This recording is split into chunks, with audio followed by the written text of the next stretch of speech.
제가 이 본문의 말씀을 가지고 설교한 기억이 있습니다. 그 설교 끝난 뒤에 저는 이 야베스라고 하는 사람을 좀 더 깊이 역사적인 면이나 또 추경신학적인 의미에서 좀 더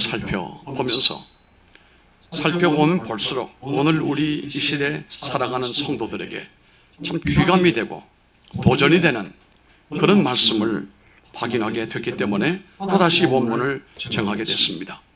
말씀의 제목은 특별한 믿음에는 특별한 은혜가 있다. 한번 따라합시다. 특별한 믿음에는 뭐가 있다? 잘했어요. 이 믿음이 여러분의 믿음이 되길 바랍니다. 그저 아무나 그렇게 주시는 거 아니에요. 저 사람은 왜 저렇게 하나님이 특별하게 돌보시고 복을 주실까? 저 사람은 왜 임여로 기도만 하면 하나님이 도우실까? 거긴 다 특별한 믿음이 있습니다. 그 믿음의 열매가 특별한 은혜로 나타난 것밖에 없어요. 따라합시다. 하나님 앞에 공짜는 없다. 아멘. 야곱은 외삼촌 라반의 집에서 피신해 살면서 노동을 많이 했습니다. 일을 엄청 했습니다. 이 야곱 때문에 외삼촌 라반은 자신의 그 가업이 얼마나 많이 부해졌는지. 그런데 문제는 이 라반은 그렇게 야곱 때문에 재산이 불어났음에도 불구하고 수고하고 애썼던 야곱에게는 상당히 박하게 되었습니다. 아주 각박한 사람으로 등장했습니다. 조카에게 공짜로 자신의 일을 계속시키려고 했지만 그렇지만 이 야곱은 그럼에도 불구하고 밤잠을 자지 않고 정말로 열심히 일을 했습니다. 조카에게 품삯을 주는데 어떻게 줍니까? 거의 안 줄 양으로 양 가운데서 검은 것이 나오면 네 것이 되라. 그 당시 야곱이 몰고 다녔던 양은 대부분이 검은 양, 흰 양, 양이 흰 양이에요. 검은 양이 나오기가 굉장히 확률이 낮아요. 뿐만 아니라 염소 중에는 얼룩무늬 나오는 덩어리가 얼룩무늬가 있는 새끼만 네가 가져라. 여러분, 야곱은 이 염소는 검은색이지 저송아지처럼 얼룩덜룩한 게 나옵니까? 안 주겠다는 심상이었습니다.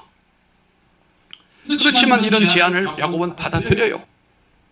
창세기 3장 37절로 39절을 보면은 특별한 믿음의 행위가 야곱에게서 등장합니다. 아무리 힘들고 어렵고 좋지 못한 여건 가운데도 여러분들이 하나님 앞에 특별한 믿음을 보여야 됩니다. 이 제안을 받고 야곱이 버드나무와 사고나무와 신풍나무의 푸른 가지를 가져다가 그것들의 껍질을 벗겨 흰 무늬를 내고 그 껍질 벗긴 가지를 양떼가 와서 먹는 개천의 물구유에 세워 양떼를 향하게 하며 그때가 물을 먹으러 올 때에 새끼를 베니 가지 앞에서 새끼를 뱀으로 얼룩덜룩한 것과 점이 있고 아롱진 것을 낳은지라 그랬습니다.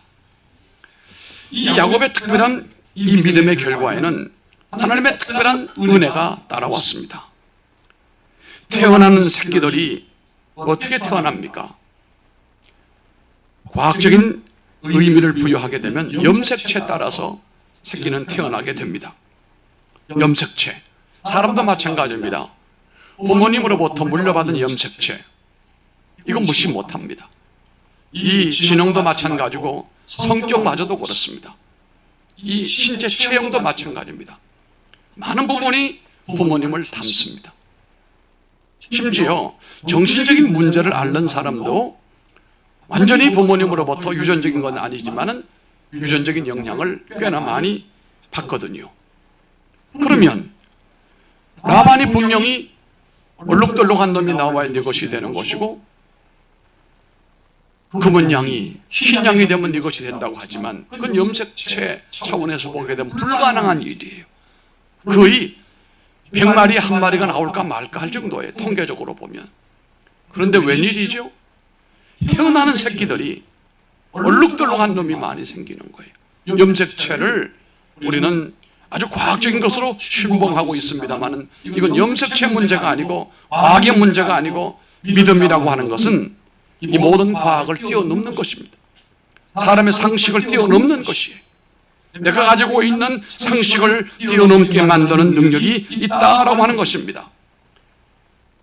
31장 11절로 12절에 보면은 꿈에 하나님의 사자가 내게 말씀하시기를 야곱아 하기로 내가 대답하기를 여기 있나이다 하며 이르시되 내 눈을 돌아보라 양떼를 탄 순양은 다 얼룩무늬 있는 것 점 있는 것과 아롱진 것이니라. 라반이 내게 행한 모든 것을 내가 보았노라. 하나님께서 얼룩무늬 새끼를 낳게 해주시고 하나님께서 아롱진 것과 점 있는 것과 얼룩진 이 모든 것들을 하나님이 그렇게 하셨다는 겁니다. 결국 야곱의 특별한 믿음은 외삼촌의 방해를 무력화시키고 특별한 은혜와 복을 받게 만들었습니다. 여러분의 믿음에도 특별한 믿음에 특별한 응답이 넘쳐나기를 축원합니다. 우리가 특별한 믿음을 보이면 하나님도 특별한 일을 행해 주신 이 사건들은 성경 속에 많이 있습니다.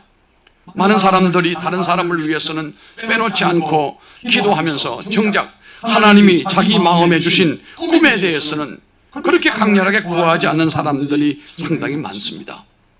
그래서 안 됩니다.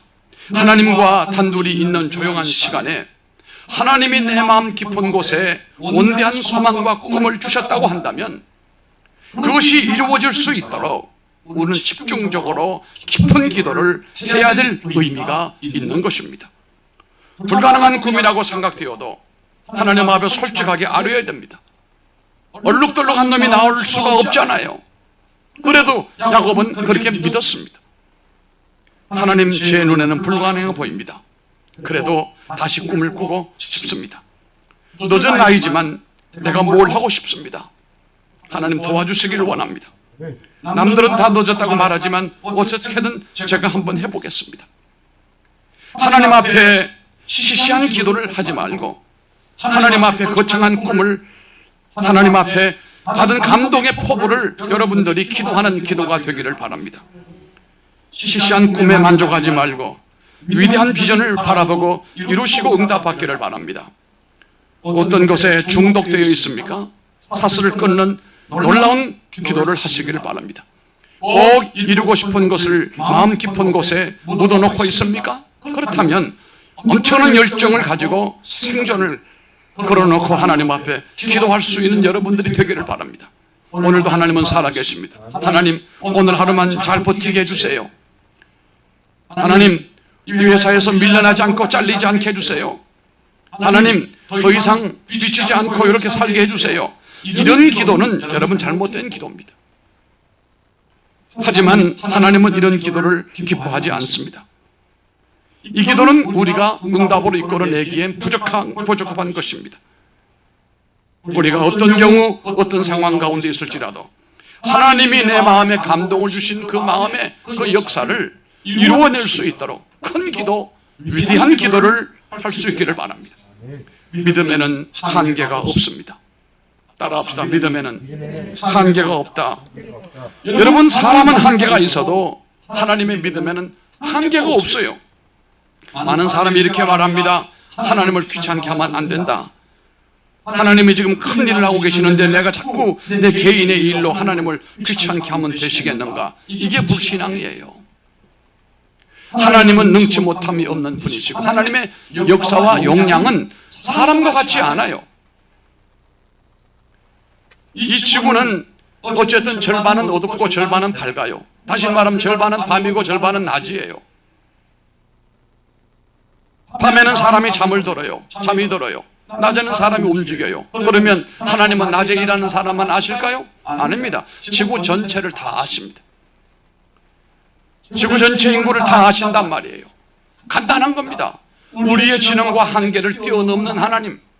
하나님은 이 지구뿐만 아니라 우주 만물 모든 것을 다 아시고 계시고 움직이시고 통치하시는 분임을 아시길 바랍니다. 내가 하나님 앞에 구하는 기도와 내 모든 믿음의 고백이 하나님을 괴롭게 하고 힘들게 하는 게 아니에요. 하나님은 그런 사람을 기대하시고 그런 사람을 찾고 계시고 그런 사람을 축복하시기를 원하는 거예요. 그가 하나님을 신뢰하는 사람이라면, 하나님을 위대한 능력의 하나님이라고 믿는 사람이라면 그렇게 기도하고 그렇게 소망하는 것이 옳은 것 아닙니까? 따라합시다. 믿음에는 무엇이 없다? 한계가 없다. 제가 이 얘기를 여러 번 합니다만, 제가 학부를 다닐 때에 군종 장교가 되기 위한 시험이 있었어요. 저는 그때 응시하지 않았습니다만, 이 시험을 놓고 1학년 때 한 번 시험을 보고 3학년 때 한 번 시험을 봤어요. 그러면 군종 장교 TO 들어가는 숫자가 많지가 않아요. 정해져 있어요. 거기 한 대학에 그 당시 한 2사람 정도밖에 안 됐어요. 많아도 3사람이에요. 그런데 꿈을 가지고 있는 신학도들이 한 20명 정도 공부를 하고 열심히 기도를 하는 거예요. 제가 충격을 받은 것은, 제가 기숙사 생활 한 3년 했는데 그 기숙사 위에 예배당이 있어요. 약 1000명이 들어간 예배당이 있는데 새벽 기도를 올라가는데 어떤 친구 한 사람이 새벽 기도하고 내려오면서 뭐라고 하느냐 하니, 남전도사, 저렇게 사람들이 하나님 앞에 군종장교 붙여달라고 애를 쓰고 소리를 불러주저 기도하면 하나님이 얼마나 곤란하시겠느냐. 2명 아니면 3명을 붙이는데 저렇게 다들 붙여달라고 하면 하나님이 얼마나 힘드시겠느냐. 그 자기는 그런 기도 안 한다는 거예요. 나 그때 굉장히 충격을 받았어요. 그 사람은 하나님을 자기 수준으로 하나님의 범위를 정해놓고 알고 있는 거예요. 하나님은 그런 범위가 없어요. 한계가 없어요. 100명이 기도하든 1000명 기도하든 10,000명이 기도하든 하나님 마음에 맞는 자와 실력되는 사람을 붙이는 것이지, 그걸 하나님 앞에 힘들게 한다, 하나님을 괴롭게 한다 라고 생각하는 건 불신앙이에요. 그런데 그렇게 말했던 그 전도사는 결국은 나중에 졸업반에 보니까 졸업을 못했어요. 4학년 졸업을 못했어요. 간뒀어요. 뭐 했냐고 물어봤더니 다른 대학에 가서 다른 전공을 해서 그냥 목회자의 길을 버리고 세상 길 평신도로 갔다. 그건 내가 그 사람의 믿음이 그렇더니 그렇게 됐구나 라고 했는데요, 도리어 하나님은 여러분이 큰 믿음을 가질 때 하나님 그 사람을 기억하시는 거예요. 부모도 그렇습니다. 자녀가 부모에게 나 뭐가 될 거야, 나 뭐 하고 싶어, 사실 부모는 그 뒷감당하기 어려울 때가 있어요. 특히 예능 쪽이라든지 부모가 뒷감당하기 얼마나 어려워요. 아이가 공부를 하겠다고 그리고 외국을 가겠다고 하면 뒷감당하기가 얼마나 어렵겠어요. 그러면 부모가 말하기를, 야 힘들어 나 못해, 나 하지마. 그리고 또 내가 너 보니까 그건 힘들겠어. 이건 부모님이 자녀보다는 한계가 넓다고 하지만 부모도 한계가 있는 거예요. 그런데 하나님은 그 부모의 한계를 뛰어넘는, 한계가 없는 하나님의 무한계, 전지전능하신 올마이티 가시다 이 말이에요. 여러분이 아무리 하나님께 부르짖어도 하나님은 그것이 부담이 되지 않아요. 하나님은 그걸 감당할 수 없는 분이 아니다 이 말이에요. 도리어 하나님의 능력을 축소하여 구하지 않고 하나님의 능력을 저하시키고 그 수준에서 믿는 그 사람을 하나님은 기뻐하지 아니하신다, 이런 말씀이 되는 것입니다. 놀라지 마십시오. 하나님께서는 여러분 자신의 문제가 가장 크고 중요한 것에 대하여 굉장히 중요하다라고 생각을 하십니다. 왜 그럴까요? 하나님은 여러분들이 하나님의 눈동자와 같다고 그랬어요. 여러분의 일이 하나님께도 중요한 거예요. 여러분 그분의 가장 소중하게 여기는 보물 같은 사람들이고, 그분은 여러분 한 사람 한 사람을 지극히 아끼시는 분입니다. 그러니 큰 믿음을 가지고 과감한 기도를 드려야 된다 이 말입니다. 이것이 하나님을 크게 믿는 믿음인 것입니다. 우리 스스로 이룰 수 없는 꿈이라면 굳이 하나님의 도움을 요청할 필요가 없잖아요. 여러분이 다 할 수 있는 일인데 하나님께 뭐하러 기도하겠어요? 그래서 믿음이 성장하지 않는 것입니다. 우리는 하나님의 은혜로만 실현 가능한 거대한 복을 요청하시기를 바랍니다. 이것이 믿음이 자라게 하는 요인이 되는 것입니다. 오늘 본문을 보면 이 야베스는 자신의 처지와 환경을 아무런 불평 없이 그대로 받아들이지 않았습니다. 믿음의 기도를 통하여 하나님의 손을 자신의 환경 속으로 끌어들이는 일에 야베스는 성공을 했어요.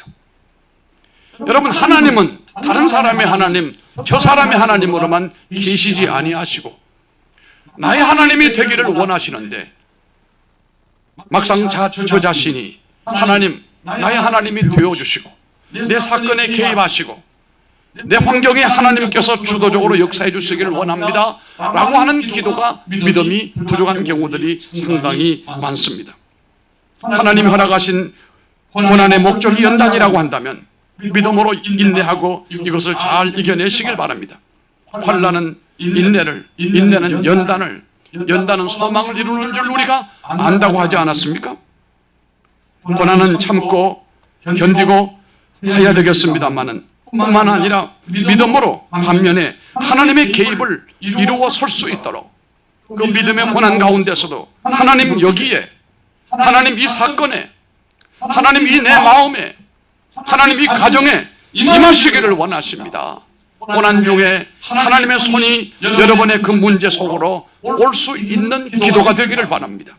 하나님의 전능하신 손길이 필요한 그곳에 하나님의 놀라운 손이 다가올 수 있도록 기도하시라, 이런 말씀입니다. 복에 복을 더하시는 하나님께 기도하는 여러분들이 다 되기를 바랍니다. 야베스는 그 이름의 뜻을 가만히 생각해 보면 태어날 때부터 아주 어렵게 태어났습니다. 그 어머니가 이름을 지어줬는데 태어나는 과정서부터 아마 산통이 심했던지 아니면 태어날 때 불구로 태어났는지, 태어났지만 사람 노릇을 못할 정도로, 인간 노릇을 못할 정도로 문제가 많았는지 모르겠지만 그와 비슷한 근본적인 문제가 있었던 것으로 보입니다. 고통과 고난과 시련으로 사면초가에 놓여 있는 듯한 느낌을 이 야베스라고 하는 이름을 통해서 우리가 이해할 수가 있는 겁니다. 고대나 현대나 부모가 자식을 낳고 난 다음에 이름을 붙여줄 때는 그냥 붙여주는 바보 같은 부모는 한 사람도 없습니다. 생각해보고 또 우리 믿는 사람은 기도해보고 또 기도해보고 또 이것도 뭔가 부족하다 여겨지게 되면 주의종을 찾아서 목사님, 우리 아이 이름을 지어주세요. 그 목사는 아이 이름을 지어주는데 근성으로 아무 이름 지어라 이렇게 말하지 않습니다. 기도해보고 또 생각해보고 또 기도해보고. 왜 그렇습니까? 이 아이의 미래가 이 이름과 연관성이 있기 때문이에요. 그래서 어떤 아이는 이름을 한 달 동안도 못 짓는 경우들이 있어요. 흔한 이름 지어주려면 왜 못하겠어? 철수야, 영수나 이리 와라, 나하고 놀자 뭐. 그런 이름 지어주려면 금방 이름 지어주죠. 그러나 정말로 하나님이 개입하실 수 있고 하나님의 의미가 있는 믿음의 이름을 짓기는 쉬운 일이 아니에요. 어렵습니다. 그런데 우리가 성경을 보게 되면 야곱이라고 하는 이름은 이름대로 된 거예요. 속이는 자, 간사한 자. 하나님의 계시성이 나타났습니다. 실제로 성경을 보면 야곱은 많이 속였습니다. 형도 속이고 외삼촌도 속이고 속였잖아요. 반면에 여러분 여호수아라고 하는 이름, 이 이름은 신약으로 말하게 되면 예수예요. 예수아. 이 여호수아라고 하는 이 이름은 한마디로 말하면 구원자라고 하는 뜻입니다. 그러면 여호수아가 하나님의 백성을 이끌고 저 가나안으로 들어갔던 이 모든 과정을 보게 되면 그 이름이 맞아요. 구원자예요.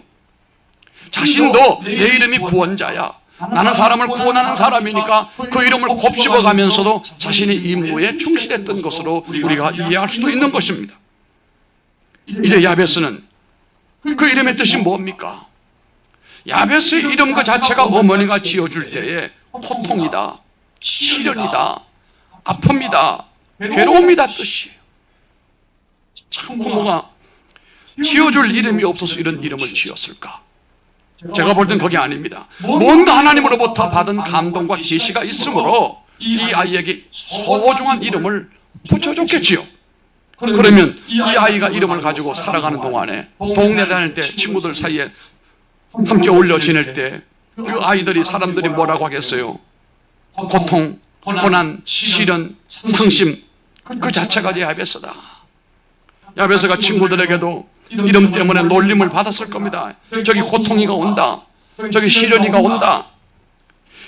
야베스는 이름에 발목이 잡힐 수 있었어요. 자존감이 땅바닥에 떨어질 수도 있었단 말이에요. 이름 때문에 자아상에 끼어져 열등감과 불안감에 휩싸여 일생을 그렇게 살다가 죽을 수밖에 없는 상황일 수도 있었습니다. 하지만 믿음은 여기서부터 출발하는 겁니다. 성경은 야베스가 가족 중에 가장 많은 존경을 받았다. 다시 말하면 모든 가족들 가운데, 형제들 가운데 야베스만큼 복을 받고 야베스만큼 출중한 사람은 없다, 이 말씀. 고난이고 괴로움이고 고통이고 시련인데 어떻게 됐길래 이 야베스가 온 가족들 가운데 형제들보다 출중하게 높은 사람이 됐는가? 그에 대한 대목은 지극히 짧은 기도 한 토막이 전부인데요. 하나님 제게 복에 복을 더하여 주세요, 이겁니다. 큰 기도였어요.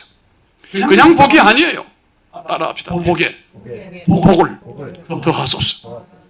일반적인 복이 아니에요. 남들이 받는 그런 복이 아니에요. 하나님은 복에 한이 없으신 분인데 내게 복 위에 복을 주시기를 원합니다. 은혜 위에 은혜 주시기를 원합니다. 이런 기도를 야베스가 했단 말이에요. 이 기도가 얼마나 용기 있는 기도인지 여러분 생각을 해보시기 바랍니다. 여기에서 키워드는 복에 복을 더하사라고 하는 말씀입니다. 기도 속에 깃든 야베스의 과감한 모습이 보이지 않습니까? 하나님을 절대 신뢰하는 믿음이 보이지 않습니까? 하나님을 위대한 하나님으로 인정하는 모습을 우리가 확인할 수가 있잖아요. 그는 무슨 배짱으로 그런 기도를 드렸을까요? 야베스라고 하는 이름 그대로라고 한다면 그는 고통스럽고 슬픈 인생을 인생의 전부로 삼고 자신의 몫으로 알고 그렇게 살아야 될 거 아닙니까? 패배자로 살아야 정상 아니겠습니까? 그러나 그는 패배자 정신을 완전히 떨쳐버리고 이미 성자처럼 말합니다. 내 이름이 무엇이든 상관없다. 우리 어머니가 나에게 그런 이름을 붙여줘도 그것이 내 인생을 대변할 수 있는 것은 아니다. 내 인생을 지배하시고 이끄시는 분은 나의 하나님이시고 내 목자이시다 라고 믿었을 것입니다. 내 이름이 무엇이든 상관이 없다. 겉모습은 중요하지 않다. 아마 이 야베스는 장애를 가지고 있었는지도 몰라요. 그러나 그거 중요하지 않다. 나는 나의 참모습을 잘 알고 있다. 나는 지극히 높으신 하나님의 자녀이며 하나님은 나의 미래가 되시고 하나님은 내게 엄청난 복을 주실 것이다 라고 하는 거룩한 자존심이 아닌 자아의 만족함을 가지고 살았단 말씀. 야베스는 여기서 거치지 않고 앞으로 더 나아갔습니다. 뭐라고 그랬습니까? 두 번째는 제 영역을 넓혀 주옵소서. 내게 복 위에 복을 주시고 이제는 영역을 넓혀 주시기를 원합니다 라고 기도했어요. 풀어 말하면 하나님 제 한계를 넓혀 주세요. 평균을 뛰어넘는 복을 내게 주옵소서. 그럭저럭 살다가 가지 말게 해주시고 위대한 인생을 살다가 하나님 앞에 영광 돌리는 삶이 되기를 원합니다. 이런 기도예요. 야베스에 관한 내용은 10절에 끝이 납니다. 야베스야 그만 좀 귀찮게 하라. 내 이름 뜻을 네가 잘 알고 있지 않느냐? 내 부모가 내게 이름 지어준 그 운명대로 그냥 그것이 고통인 줄 알고 그것이 사실대로 살면 안 되겠는가? 하나님은 그렇게 말씀하지 않았어요. 네가 당하고 있는 모든 상황을 그냥 그대로 받아들이고 그렇게 살아라 말씀하지 않았습니다. 10절에 보니까 하나님이 그가 구하는 것을 허락하셨더라. 할렐루야. 우리가 섬기는 하나님은 이렇게 멋진 하나님이에요. 우리가 과감한 기도를 드리면 하나님은 과감한 역사로 응답해 주시는 분이에요. 내가 온 마음 정성 다 바치면 하나님은 내게 그보다 더 크게 역사하시는 분이에요. 돈 몇 푼 때문에 바들바들 떨고 있는 사람은 천상 그 수준으로 살 수밖에 없어요. 그러나 생명까지 하나님 앞에 드리겠다고 내 생명뿐만 아니라 내 자식의 생명도 하나님 앞에 바치겠다라고 했던 아브라함에게는 하나님이 어떻게 대하셨는가요? 인생의 출발이 영 좋지 못했습니다. 불공평한 대우를 받고 살아갑니다. 많은 실패를 경험하고 있고 사람들에게 멸시와 천대를 또 받고 있습니다. 그러면 야베스가 지금 내 앞에 있다고 한다면 내게 뭐라고 충고할 것입니까? 현재에 안주하지 말라. 하나님께 과감하게 구하라. 하나님 앞에서 영역을 뛰어넘는 기도를 하라. 아마 그렇게 충고할 것입니다. 여러분이 살아오면서 큰 실수를 저질렀습니까? 어리석은 선택을 했습니까? 인생이 끝날 것만 같은 그런 정점의식을 가지고 있습니까? 하루하루 죽지 못해서 그냥 살아가고 있습니까? 관계가 깨지는 바람에 마음에 깊은 상처를 입었습니까? 사랑에 속았습니까? 그래서 행복한 가정에 대한 꿈이 완전히 끼어져 버렸습니까?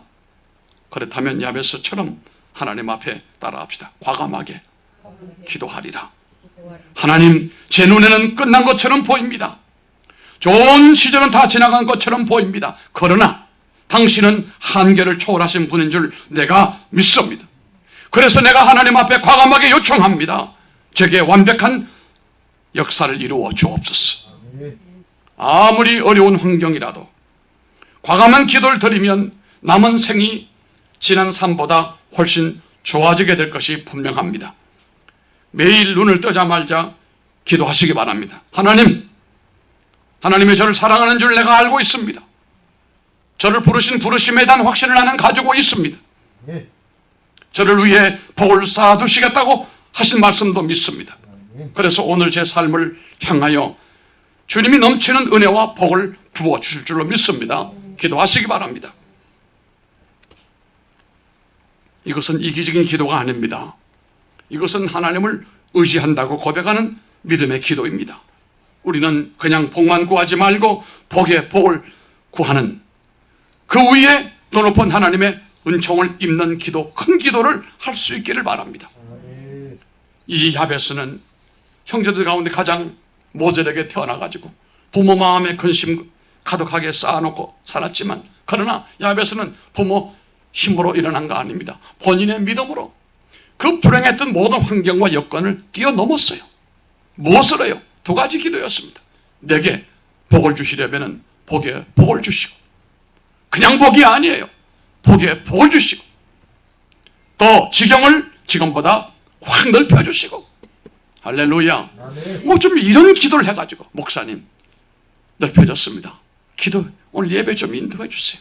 내가 복을 받았습니다. 목사님 내가 하나님 앞에 예물 드리고 싶습니다. 뭐 이런 성도들이 돼야 될 거 아니에요. 내 아멘이 내 이럴 줄 알았어요. 내 아멘이 이게 컴플렉스가 가득 차가지고 내 인생에 무슨 좋은 날이 오겠는가, 그냥 이렇게 살다가 이렇게 죽는 거지 뭐. 여러분, 참 이런 사람 목사가 만나면 갑갑하고 답답하고 앞이 보이지 않고 답이 안 나오고 계산이 안 나오는 사람이에요. 그러나 목사가 볼 때 깜짝깜짝 놀랄 사람은 바로 야베스 같은 사람이에요. 목사님, 나 이렇지만 나 이렇게 살 겁니다. 목사님 이렇게 기도해 주세요. 머지않아 그렇게 될 줄 저는 확신합니다. 이 사람이 무서운 사람이에요. 야베스는 모든 환경과 모든 여건이 다른 사람에 비하여, 심지어 형제들에 비하여 열등했습니다. 일생 동안 그로 인하여 열등감을 품고 인생을 한탄하다가 세상을 떠나야 될 사람이 야베스예요. 내가 볼 땐 오늘 여기 모인 여러분들이 야베스보다 더 삶의 환경 모든 여건이 더 어려운 분 한 분도 없어요. 여러분보다 야베스는 더 처절한 삶의 환경이 고통스러웠어요. 부정적이었어요. 그런데도 그는 높은 하나님의 영광 가운데 우뚝 설 수가 있었던 것은 두 가지 기도였단 말이에요. 내게 복을 주시되 더 주시고, 복의 복을 주시고, 지경을 지금보다 확 넓혀주시고. 그러니까 결국은 다른 멀쩡한 형제들이지만 그들보다 이 야베스가 더 존경받고 존귀한 자가 됐다는 거예요. 부모가 자식을 여러 명을 옛날 놓을 때 뭐 6남매 8남매 낳아요. 그러면 부모가 말은 하지 않지만 그놈 가운데 저놈은 그래도 좀 나을 것이다. 대체로 우리 부모님들은 장남을 그렇게 점을 찍었어요. 여기다가 그냥 온통 쏟아부어요. 심지어 대학도 정말 힘들어 보내요. 그 밑에는 동생들은 학교도 잘 안 보내요. 이건 좀 심한 거죠. 그만큼 부모도 자식을 놓게 되면은 그 중에 누구 하나를 딱 보면은 여기다가 희망을 걸 만한 자식이 있어요. 그런데 그게 다 그렇게 되는 게 아니에요. 그 기대를 걸 수도 없고 그냥 제쳐놓은 자식이 또 있어요. 그런데 그놈이 어떻게 나중에 효도를 하고 그놈이 복을 받아 잘 사는 경우들이 있어요, 없어요? 그 어떤 사람인지 압니까? 야베스의 신앙으로 사는 사람이 그렇다는 거예요. 조상을 탓하지 말아요. 환경을 탓하지 말아요. 내 몸을 탓하지도 말고 내 모든 경제적인 문제를 탓하지 말고 믿음을 탓하라. 그래서 하나님 앞에 나가서 복의 구하고 지경을 넓혀달라고 할 수 있을 정도로 하나님 앞에 나가서 하나님과 해결하시면 사람과 부딪히지 않아도 문제가 해결됩니다. 오늘 말씀의 제목이 그러하듯이 따라합시다. 특별한 믿음에는 특별한 은혜가 있다. 하나님 아버지 감사합니다.